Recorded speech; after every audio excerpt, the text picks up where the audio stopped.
Hello and thank you for viewing this video in which I will be talking about issue 2 of White Dwarf for October 2016. My name is Steve, this is the SDFnet 40k channel, and let us begin. I received my copy of October's White Dwarf yesterday, which again is nicely before the in-store release date. I said it on my review of the last issue, so I was pleased to see that they sent the magazines out early enough to account for any delays in post. It would be quite frustrating to have paid out for a subscription and not get it before the in-store release. As to the content, well, as with my last episode, I'll just be doing a quick run-through of the overall topics that are discussed in the magazine. Rather than going in-depth discussing the articles, you'll have to buy the magazine yourself if you want the full product. In terms of the full product, did I hear someone mention Gene Stealer cults? Because guess what this issue is primarily about? We have another excellent issue in terms of quality and value.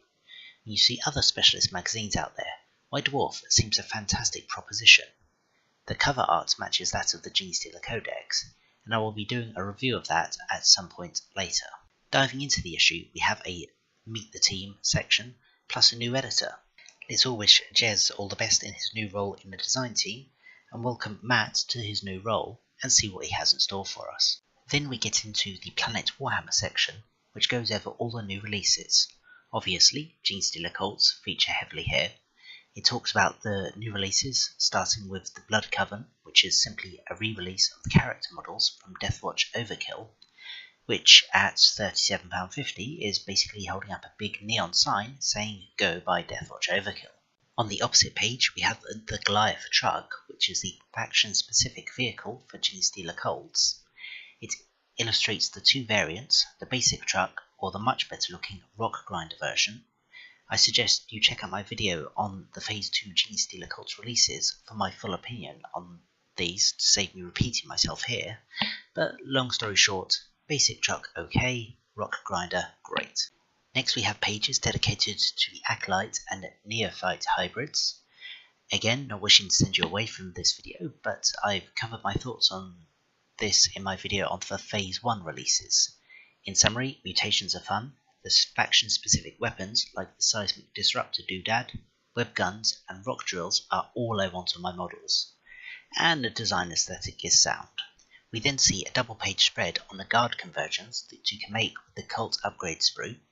Personally, I'm fine with them doing this, as it's reflective of the cults taking over and using the weapons of the culture they infect, so an Imperial world would be the most prevalent armour available from that world, so hello Chimeras and Lehman Russes. We then get a page dedicated to the Codex and the data cards, not very interesting to talk about here. Opposite that we have the Stormcast Errant Questor Model of the Month.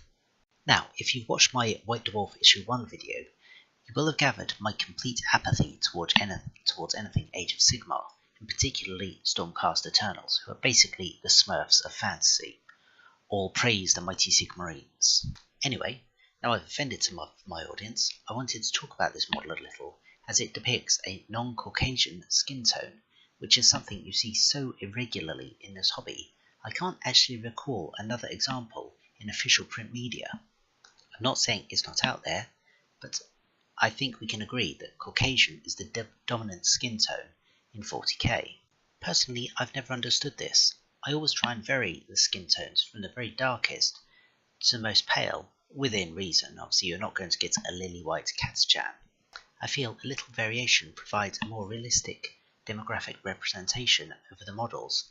I plan to extend this demographic representation model to orcs as well, including skin tones varying towards blue, brown or red, not just the classic green.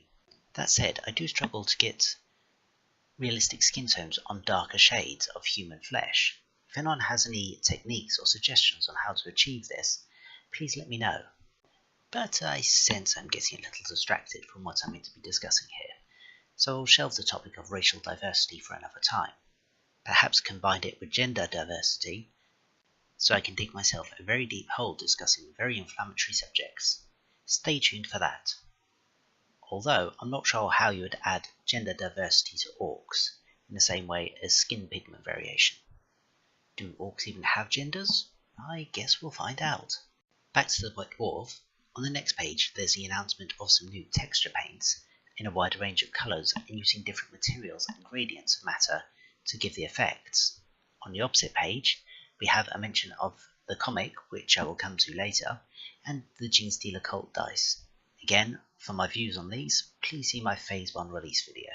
We then have a double page spread from Stuff in the Black Library, which reminds me actually I should be getting another book from the Legends collection soon. Anyway, then we have a section on Blood Angels. They explain how they bundled the faction upgrade sprue into the standard kits and show the available range. I'm doing a feature on the Sons of Sanguinius in the future, so keep an eye out for that. I was looking at my planned army and thought, I really need some punchiness here. Who could I bring? Wolves sprung to mind, but as there's approximately 14,000 points of Dark Angels, my inner lore nerd discounted that. So the Angels of Death unite in my collection.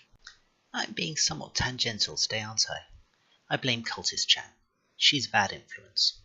Back in the world of White Dwarf, we have a double-page Contact Us section. As I've covered before, I do like this. Following this, we have 4 pages dedicated to the comic. As I mentioned earlier, I'll come back to this, so I won't spend time on these pages now.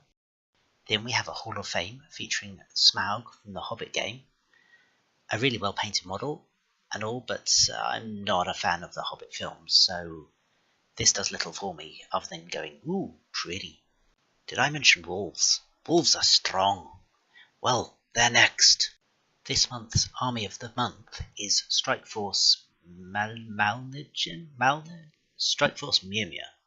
We have 7 pages of a wonderfully painted army owned by Simon Grant. Sir, I doff my cap to you. Space Vikings make everyone happy. This feeds nicely into a faction spotlight section, which covers the wolves in the fluff, and is quite a nice addition to round off the awesome army segment. We then have a 7-page interview with Jez Goodwin, who is one of those names of legendary status for me in the hobby, dating back to my memories of the hobby as a kid. Jez, Mike McVeigh, Gav Thorpe, amongst others. I salute you, sirs. This interview is really nice and talks about everything and everything. It shows how Jez's designs have shaped what we know in hobby today. Next is a feature called Temporal Distort, which is a throwback to past issues. A simple piece of filler content, but I like it. More please. Go back to the super old stuff. Following this, we have an 8-page segment of Armies on Parade. It's just eye candy, but it's amazing paintwork. Yes, even the Age of Sigmar stuff. And then we get to it, the main topic of this issue of White Dwarf, Genestealer cults. We have 12 pages of fluff, amazing diorama photos, and facts about Genestealer cults. I'm not going to show you every page, but trust me, if you're as pumped as I am for this faction, you're going to want to get yourself a copy of this issue of White Dwarf. We are then given a White Dwarf exclusive mission named The Hunter Hunted, which pits Genestealer cults against Deathwatch. I look forward to playing this myself. This leads nicely into this week's battle report. Over the next 12 pages, there is a Deathwatch versus Genestealer cult battle of total awesomeness, and anyone who doesn't love the photos is simply wrong. There, I said it. It's out there. This bat rep is a throwback to everything I wanted them to be from the old days. Plus, it has a double-page fold-out, similar to last month's Beltan army, showing the full battlefield. If they'd made this page come as a tear-out so you could turn it into a poster, I'd be extremely happy. But never mind. Following the bat rep, we have 6 pages of illuminations. I'm not going to go on about this. We all know Games Workshop does amazing artwork, and this is all amazing artwork. Enough said, really. Following illuminations, we have 6 pages of models from the Golden Demon Awards, and yep, I can't do anything with what's shown here. None of it. Not a bit. It's just breathtaking, the skill on display. We then have 9 pages of Age of Sigmar stuff, which I'm promptly going to ignore. Sorry to anyone who objects to my disregard of the fantasy side. We then have 4 pages of sprues and glue, all about, yep, you guessed it, Genestealer cults. They illustrate how you can use the upgrade sprue to convert guardsmen into acolytes. It's all good stuff. This is followed by Paint Splatter, which talks about painting reds, blacks, and all you need to know to paint your new cult acolyte models, including a masterclass in Caucasian flesh. We then have 4 pages dedicated to the work of John Blanche, which features some pretty sweet conversion models and sculpts. We then have 5 pages of Stormcast models, painted blue. You know what I'm thinking.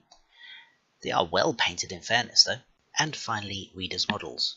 Good work to everyone featured here in this section. Finally, as promised, a word on this month's freebie. We receive a copy of Will of Iron. Now I'll preface this by acknowledging that my subscription is to buy the magazine. If they give away anything with that cool purchase, it's a freebie. But while I was disinterested in last month's free prize, this issue's gift I'm specifically disappointed in. Obviously, Games Workshop can't give away a miniature with every issue, and my feelings towards this item are a matter of personal taste, but I consider it to be totally worthless and of substandard quality. If this comic is an indication of a product that people would actually spend real life money on, unless it's like 50p or something, I would want my money back on it. So I suppose it's only fair to acknowledge my personal bias. I just don't get comics. I appreciate many people do, and they probably don't understand my enjoyment in silly plastic toy soldiers. But the medium of comics holds no draw to me.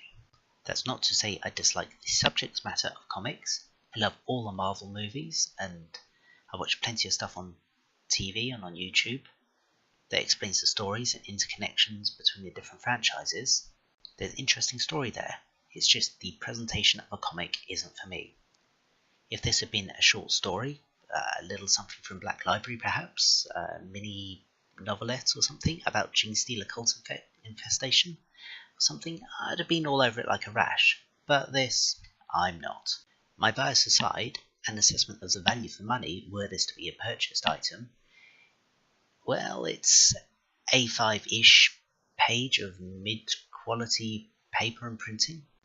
This might be the standard for comics, but it's not the quality I'm used to from Games Workshop, who purports to be premium quality.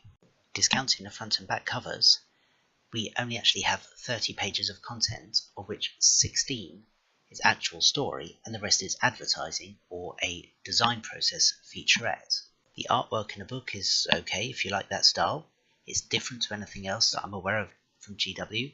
However, you obviously have to sacrifice quality, like we see in the Illuminations, previously discussed, to get out a regularly published book. There's really not much in the way of story here. I've seen fan-made content that is more engaging, which is a shame, as I would have hoped that my association with Dark Angels, being my main army, would have made me more interested in it, or at least give it the benefit of the doubt. Had it been about Smurfs or Tau, it might not have even got read. In short, I think Games Workshop could have done a lot better, and I hope for a lot more from the comic if they were to make it a publication in its own right. Unless they give me another copy for free down the line, I don't intend to find out for myself, unless perhaps they put it in an omnibus edition or something. All this is just one man's opinion, however. If you enjoyed it, good for you, genuinely. My copy will likely be joining last month's Slaughter Priest as a giveaway prize somewhere down the line. Ignoring my feelings towards the comic, I feel we have an excellent issue here with lots of content in it for me. The Gene Stealer stuff was cool, the Bat Rep was everything I could have wanted it to be, we had a great interview with an iconic Games Workshop name, a good sprues and glue, and paint splatter. Long story short, good issue, go buy. That's me done for now. I appreciate your taking the time to listen to me ramble on. I hope you enjoyed the content and welcome your constructive feedback and discussion in the comments below. If you like this video, hit like. If you like my content, hit subscribe. Both help me know what's working. I have been Steve. This has been the SDFnet 40k channel, and I will see you next time. The Emperor protects.